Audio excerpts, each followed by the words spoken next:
Yo, what's up, dogs? I'm here to talk about Wonka. Now, I saw this movie about maybe like a week after it came out because I just got off being sick and I made sure I had Halls with me. I got the concessions with a giant ginger ale just to keep this throat lubricated so I wouldn't be coughing my brains out while watching it.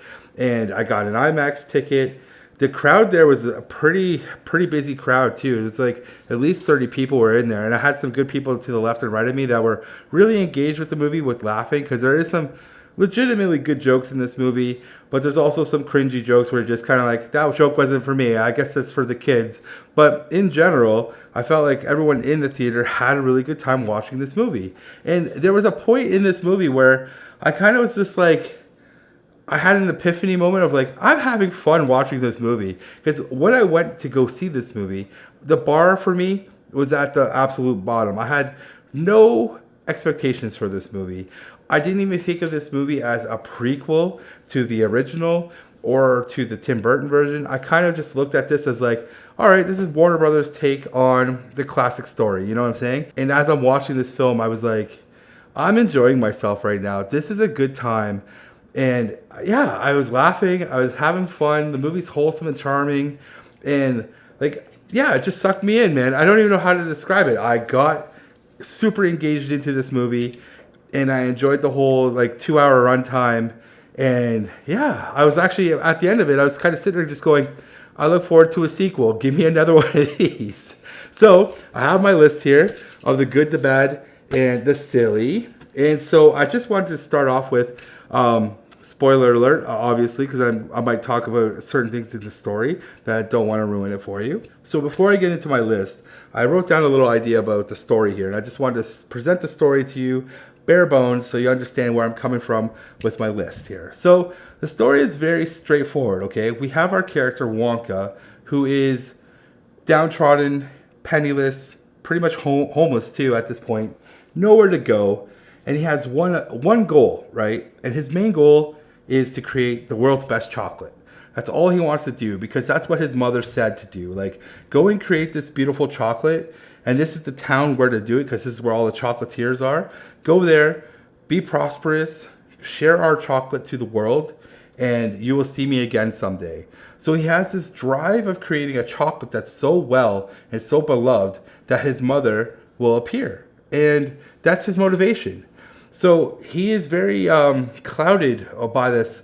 Yeah, because he's very aloof a lot of the times, I would say. And so his aloofness is clouded by his goal, which brings him into the predicament where he gets conned by this innkeeper, because that's the best way to describe her. And because he doesn't read the fine print, he is stuck there forever, working in the sweatshop below the inn as a washer dryer of garments kind of person. And when he's down there, that's where he meets his crew and Noodle and a whole bunch of other people too. Okay, like there's a whole crew that have all been swindled by her, and together, through the power of chocolate, magical things happen. Okay, and that is the general gist of the story. So let's get to my list here. We're going to start off with the good. So the first thing first, I love the world of Wonka that they created here. The characters are all awesome. They're fun. They're whimsy. There's a certain charm to this world. The town itself is full of interesting people, from the constables to the police, the sheriff, or the police officer, to the chocolatiers, mafia kind of guys. Like everyone, the villains, like everyone seems interesting and well thought out, and they all have certain quirks about them. They're very individual, and you can really pick them out of a crowd, and they're fun. Like, you know what I'm saying? And like again, wholesome, charming, whimsy. It's a really beautiful world. It's colorful. It's a very engaging world. Like for 2 hours you're in this movie and you're just in it. Like you get lost into it, you know? And it's like, it's just beautiful. It's actually a really, like the people who worked on this film, like on the prop side of things and the costume design and the set building, they made a really nice world. You know what I'm saying? And I really enjoyed it and I appreciate it. So that's a good. Number two, honestly, very surprised at how much I liked Timothée Chalamet as Wonka. like, I don't mind him as an actor at all, honestly. But I was kind of just like, how is he going to be as Wonka? Because the trailers didn't really sell me on him, you know what I'm saying? But watching him perform and be this aloof at times, whimsical, childish, but he's playing chess, but he's not playing the same chess as everybody else, you know what I'm saying? And it's interesting to see how his mind thinks and how he sees the world and how he navigates the world, especially when it comes to friendship, prosperity. He's not a hog, you know what I'm saying? He's trying to do this for the better of everybody. And even when it comes down to him working in the sweatshop, he wants all of his friends to be free too. He wants to pay off their debts. So that also becomes another goal and motivator to him. So this character of Wonka has a lot of depth. And I think Chalamet has really brought it for me. You know, like, I was invested in this Wonka character and I wanted to know more about him. And I was into him. I really was into him. He sold me big time. The third thing I really liked about this movie, I love the chocolate mafia. I thought they were hilarious. The three dudes, they were just so funny, but like they were hamming it up so much. They were such villains, but they were like, I don't know, they just kind of reminded me like those like 1920 mobster gangsters, you know, see here, you know, like that old gangster voice. And they're so hammy and they have weird jokes that they play off of each other. And it's fun. It's fun. They actually have a good song too that I liked. Actually, I was gonna say Wonka also has a good song that I liked. However, we'll get to my bads. But I really liked them a lot. I also liked the side character, the chief of police, played by Keegan-Michael. He was absolutely awesome in this movie.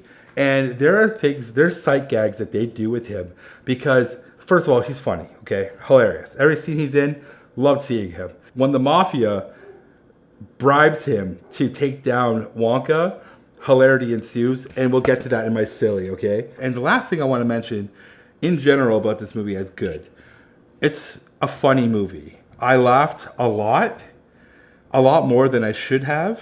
And you're going to, like I said before, there's physical comedy, there's straight dialogue comedy.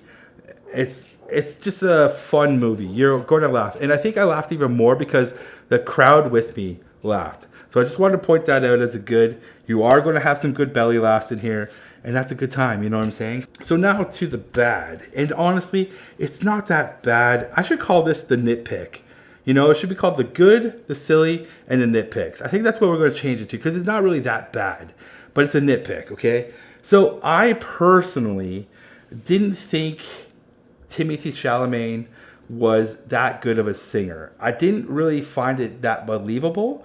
The songs he does sing, I enjoyed them. And yeah, I just was like, I just wasn't buying him as a singer. I've seen many musicals, and it's not a knock on him at all, really. I just felt like his tone was off and his pitch was off, but that's just me. And honestly, I'm coming off of a cold. I have my ears are like popped up with like, you know, congested. So it wasn't the best hearing experience for me. So maybe he actually sounds great on a second watch. But at that point in time, I was just like, yeah, I'm not feeling you as a singer, my friend. However, I really liked you as Wonka, but not you as a singer. So the next thing, which is a nitpick, there is no father figure for Wonka at all portrayed in this movie. And I thought it was interesting because his mother is the one that sparks the chocolatier part in him, right? But I feel like having a father figure there would have been the person that sparked the tinkering or the engineer or the mechanic side of things or the magic side of things of his life.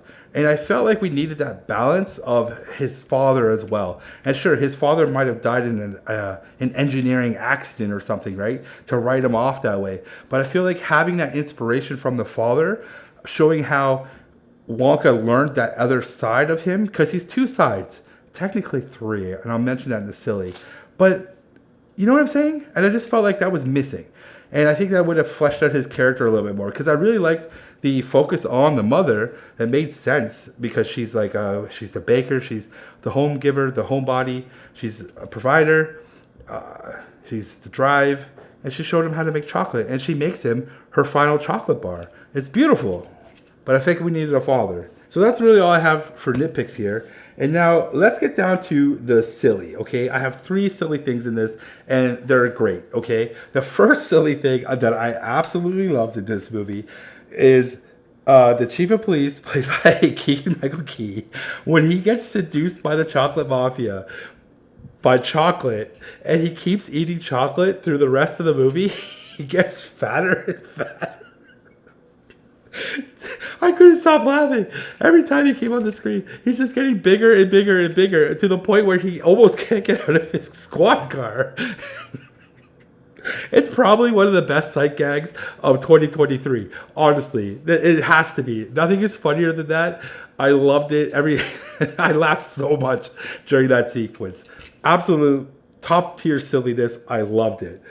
The next thing that I thought was absolutely silly and I loved, there's like a D plot in this movie between the zoo security guard and the chocolate mafia security guard. And there's like this weird love triangle thing.